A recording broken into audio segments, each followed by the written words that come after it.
लखनऊ की चिंगारी अभी खत्म ही नहीं हुई थी कि आजमगढ़ में भी एक चिंगारी भड़क उठी। भैया जन अल्फा की जनजी का प्रोटेस्ट हुआ दिल्ली में, उसके बाद अब जन अल्फा प्रोटेस्ट कर रही है जगह जगह पर, और वो निकल रही है, सड़कों पर आ रही है और अपनी मांगों को रख रही है। हम अगर लखनऊ की बात करें तो लखनऊ में भी भैया जो है अभी कल एक जो है 2.5 किलोमीटर तक जो है छात्राएं पैदल चली हैं, सड़क को जाम किए हैं, आला अधिकारियों को बुलाई हैं और अपनी मांग को रखी हैं। लखनऊ दुबग्गा बाईपास पर जो है एक स्कूल है, जयप्रकाश नारायण सर्वोदय विद्यालय, जो कि आवासीय विद्यालय है, और उन छात्राएं ये जो लखनऊ की थी, उनका यह पहला धरना प्रदर्शन नहीं था, यह दूसरा था। इससे पहले भी वो एक बार कर चुकी थी, लेकिन उनकी मांगों को लेकर कोई भी निष्कर्ष नहीं निकला था। और इस बार उन लोगों ने 2.5 किलोमीटर तक जो है, लखनऊ की छात्राओं ने 2.5 किलोमीटर तक वो पैदल चली और दुबग्गा कानपुर बाईपास को जाम किया और वहां पर गोल घेरे में जाकर बैठ गई। जब जाम लगा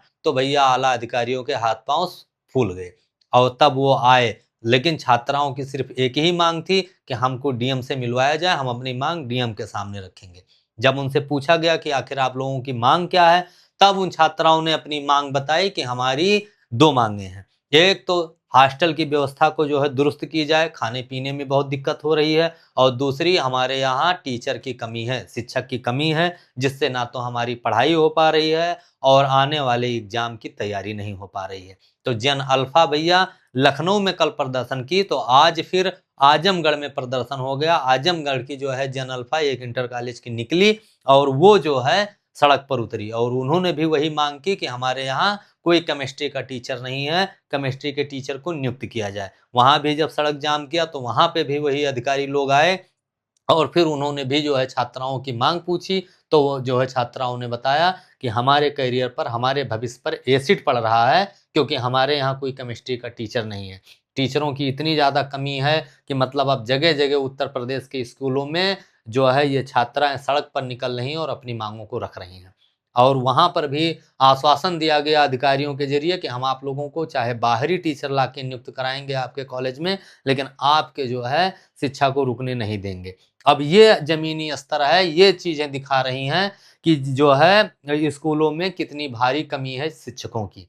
जब से सीजीपी का प्रोटेस्ट हुआ है दिल्ली में, तब से सभी लोग अपने अधिकार को समझ रहे हैं, क्या जो है जेनजी और क्या जेन अल्फा। अब ये दोनों लोग अपने सड़कों, अपने अधिकार को लेकर सड़कों पर उतर रहे हैं और अपनी मांग को रख रहे हैं, और सरकार के जो भी वादे थे उसको इस तरीके से जो है झूठा साबित दिखा रहे हैं। मतलब जाहिर सी बात है यार कि जो है जब टीचर ही नहीं है तो ये लोग क्या पढ़ाई करेंगे। और जो सरकार के वादे हैं कि हमने ये स्कूलें खोली, वो स्कूलें खोली, ये किया वो किया, उन सारी चीजों की हकीकत सामने रख रहे हैं कि ये दुर्दशा है कि इनके यहाँ मुख्य विषयों के टीचर नहीं हैं। और हॉस्टल की अगर बात करें तो वो भी बहुत ही निंदनीय अवस्था में है। तो इस तरीके से है कि आज जन अल्फा भी अब सड़कों पर उतरकर और अपनी मांग को रख रही है। तो उत्तर प्रदेश के स्कूलों की ये जो हकीकत है, अब जहां पर सीजीपी ने जेनजी को लेकर कमान संभाली थी, अब जन अल्फा ने कमान संभाल ली है और अपनी मांगों को लेकर जगह जगह पे सड़क जाम करके और अपनी मांगे रख रहे हैं। अब आप ही लोग कमेंट बॉक्स में बताइएगा कि क्या ये जो जन अल्फा अब सड़क पर उतरी है और अपनी मांग रख रही है, क्या ये सही है या गलत है, और या क्या सच में ऐसी स्थिति है हमारे उत्तर प्रदेश के स्कूलों में? आप लोग कमेंट बॉक्स में जरूर बताइएगा।